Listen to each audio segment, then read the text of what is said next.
After more than a year and a half of lockdowns, variants, and vaccines, there seems to be no question more important than, where did SARS-CoV-2 come from?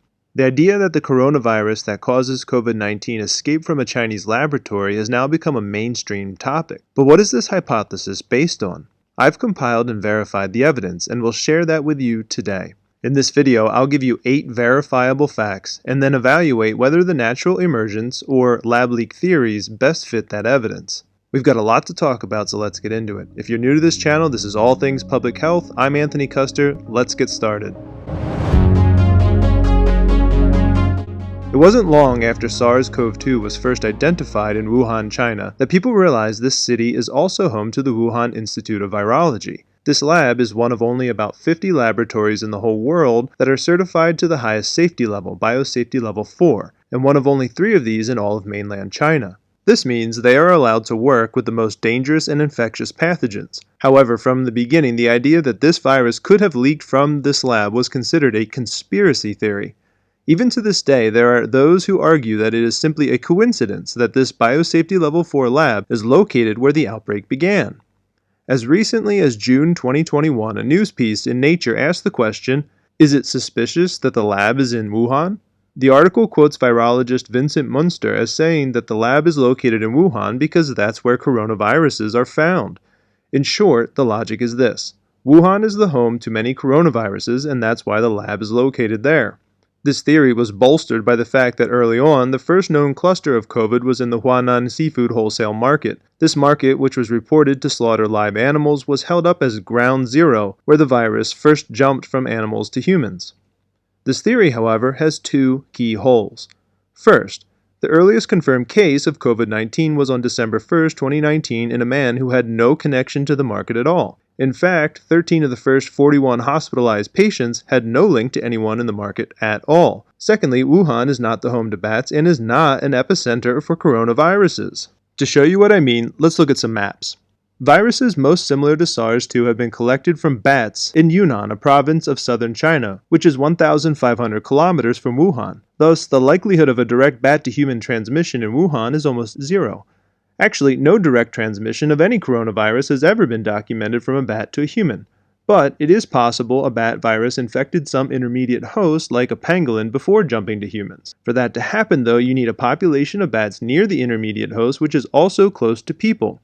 That leaves only Southeast Asia as a possible source, not China. In short, it seems unbelievable that an outbreak of a novel coronavirus would occur in Wuhan.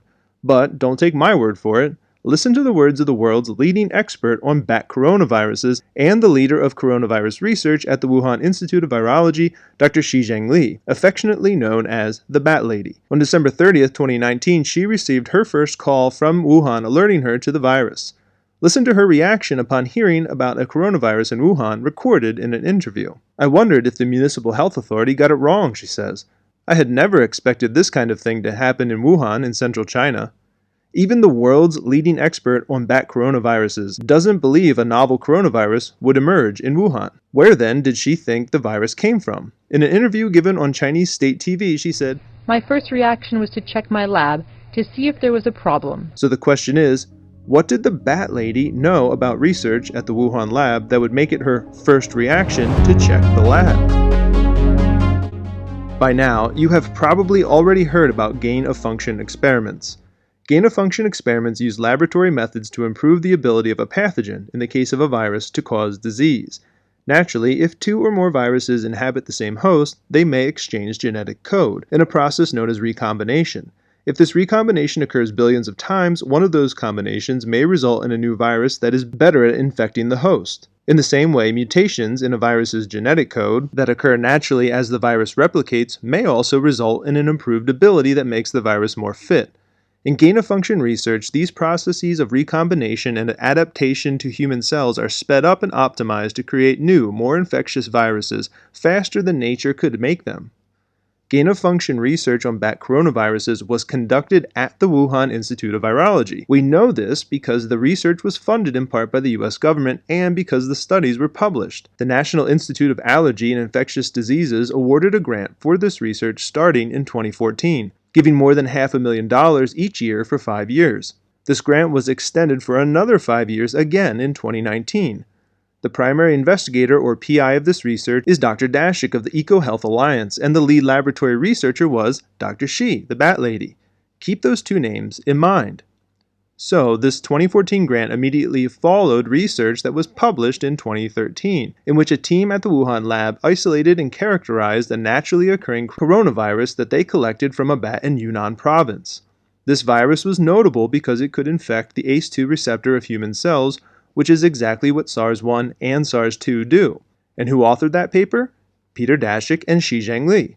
Once the grant money was flowing into the Wuhan lab, the research team published a second paper in 2015 that described how they created a novel virus by taking the backbone of the SARS-1 virus and replacing its spike protein with one from the bat virus from the 2013 paper. In their paper, they reported that this manufactured virus was able to infect the cells of the human airway. They gave this new combination a name. Formally, this is called a chimera, because its genome is the combination of a genetic material from two different viruses. This research met immediate criticism. Within 3 days, this correspondence in Nature says, other virologists question whether the information gleaned from the experiment justifies the potential risk. If this virus escaped, nobody could predict the trajectory. An eerie warning.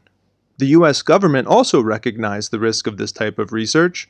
In 2014, a moratorium was placed on funding gain-of-function research, citing the biosafety and biosecurity risks.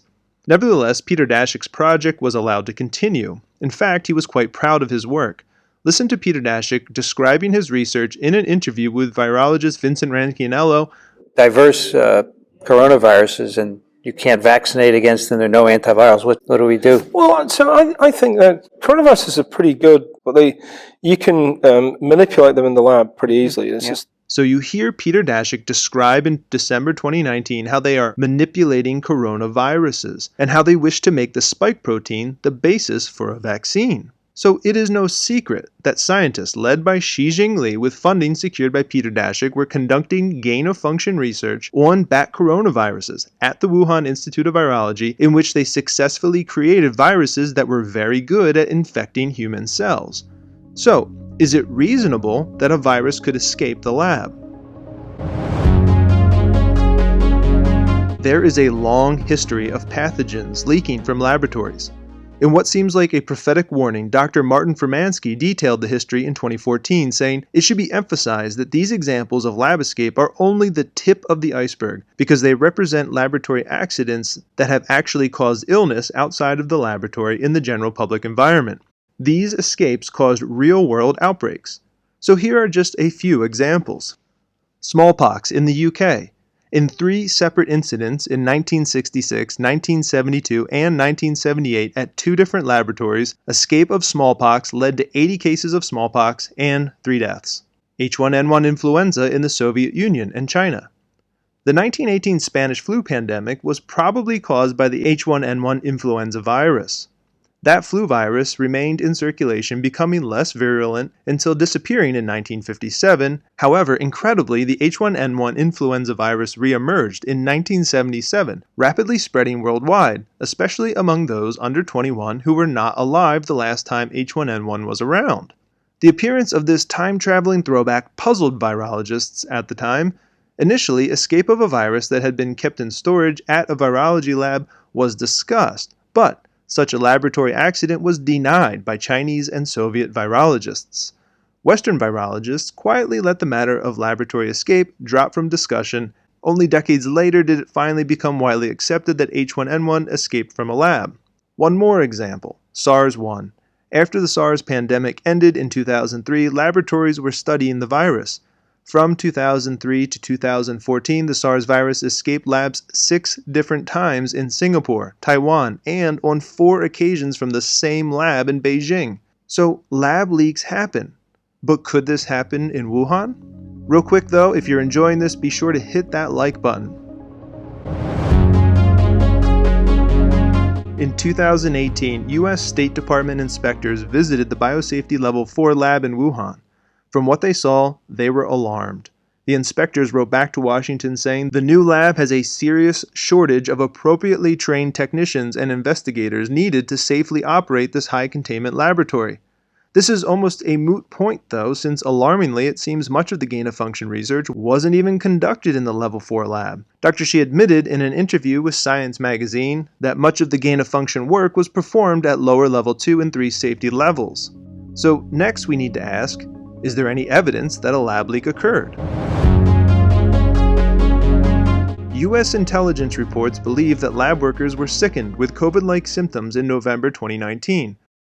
An even more chilling scenario is being investigated by the U.S. Congress. According to an analysis of cell phone data, activity in and around the Wuhan lab dropped to near zero from October 7th to October 24th, 2019, suggesting that the 200 to 300 workers were prevented from entering the lab. Intelligence also alleges a, quote, hazardous event occurred at the lab between October 6th and 11th. Why does this matter? As it turns out, the 2019 Military World Games, a kind of Olympics for soldiers, was being held in Wuhan starting October 18th. This may have been the first super spreader event, as athletes from all over the world came to Wuhan right after something unusual caused the lab to shut for 2 weeks. And athletes from France, Spain, and Italy reported getting severely ill as a result of their trip to Wuhan. Notably, these countries were the hardest hit countries early in the pandemic, and sewage surveillance confirms that SARS-CoV-2 was already circulating in Spain and Italy by November 2019. Understandably, many virologists don't want to believe that this pandemic is the direct result of their research. But that denial has become entrenched as a result of 2 key letters written early in 2020. First, a group of virologists wrote a letter to The Lancet on February 19th saying, "We stand together to strongly condemn conspiracy theories suggesting that COVID-19 does not have a natural origin. Scientists overwhelmingly conclude that the coronavirus originated in wildlife," they said, with a stirring rallying call for readers to stand with Chinese colleagues on the front line of fighting the disease. Remember that in February 2020, virtually nothing was known about this virus, and most of the world still believed at that time it would not really go beyond China. However, it was later revealed from Freedom of Information requests that the Lancet letter was organized and drafted by Peter Daszak. Since Daszak's organization funded the research at the WIV, they would be potentially culpable if the virus had escaped from that lab. This obvious conflict of interest was not declared in the article. A second statement which had enormous influence in shaping public attitudes was another letter which was published on March 17th. "Our analyses clearly show that SARS-CoV-2 is not a laboratory construct or a purposefully manipulated virus," they wrote. "The author's basic assumption is that anyone trying to make a bat virus bind to human cells could only do this in one possible way. But this ignores the way that gain-of-function research is actually conducted. It is not done by calculation. It is done by either splicing in genes from other viruses, as Peter Daszak described, or by serial passage." In short, these 2 influential letters became the scientific basis for the unquestionable theory that SARS-CoV-2 emerged naturally, despite no convincing evidence. And the media frequently pointed to these letters as a way to debunk the, quote, conspiracy theory, such as in this Vox article from March 2020. Nevertheless, these articles are right. There is still no definitive proof that the virus escaped from a lab. But in the same way, we should ask, is there any definitive proof the virus emerged naturally? So what kind of evidence would indicate natural mutation or zoonosis? One way would be to find bats or other species that are infected with similar viruses that show successive mutations in the virus until one was found that was adapted to infecting human cells. This is how the origin of SARS-1 virus was determined. However, to date, no intermediate virus has been identified, and the nearest relative of SARS-CoV-2 remains a bat virus that has 1,100 nucleotide differences from SARS-CoV-2. Even Dr. Ralph Baric, who was part of Peter Daszak's research group, wrote that early strains identified in Wuhan, China, showed limited genetic diversity, which suggests that the virus may have been introduced from a single source. A single source would be most compatible with a lab escape. I'm not going into a lot of detail on this one because this one really requires a biology lesson. However, what is known is that SARS-CoV-2 has a very special feature known as a furin cleavage site, which is instrumental in its ability to easily infect human cells. Many also note the unique amino acid sequence at this site, which is often a sign of genetic engineering. While this furin cleavage site feature is not unique to only SARS-CoV-2, this feature is not found in any other SARS-like coronaviruses. So, given the sudden emergence of the virus and the lack of any known predecessors, it's hard to explain how SARS-CoV-2 picked up its furin cleavage site naturally. In conclusion, neither the natural emergence nor the lab escape hypotheses can be definitively proven or ruled out. Instead, we have to ask ourselves, which scenario is more likely based on what we know? We know that gain-of-function research was being conducted at the Wuhan Institute of Virology on SARS-like bat coronaviruses collected from Yunnan province around 2012. We know that this research was manipulating these viruses to increase their virulence for more than 6 years. We know that many examples of pathogenic lab leaks exist in history. We know that coronavirus research was being conducted in minimal Biosafety Level 2 safety conditions, and that the Wuhan lab was cited by the US State Department for biosecurity risks. We know many soldiers from around the world came to Wuhan around the most likely time for a lab leak to occur. We know that the virus emerged in Wuhan with minimal genetic diversity, yet incredibly well adapted to infecting human cells. We know that the virus contains an unusual feature not possessed by any other known SARS-like beta coronaviruses. It took decades for the 1977 leak of the H1N1 virus to be generally accepted as truth. Let's hope this time around we can arrive at the truth faster. That's it for today. As always, thanks for watching, and be sure to check out some of these other videos.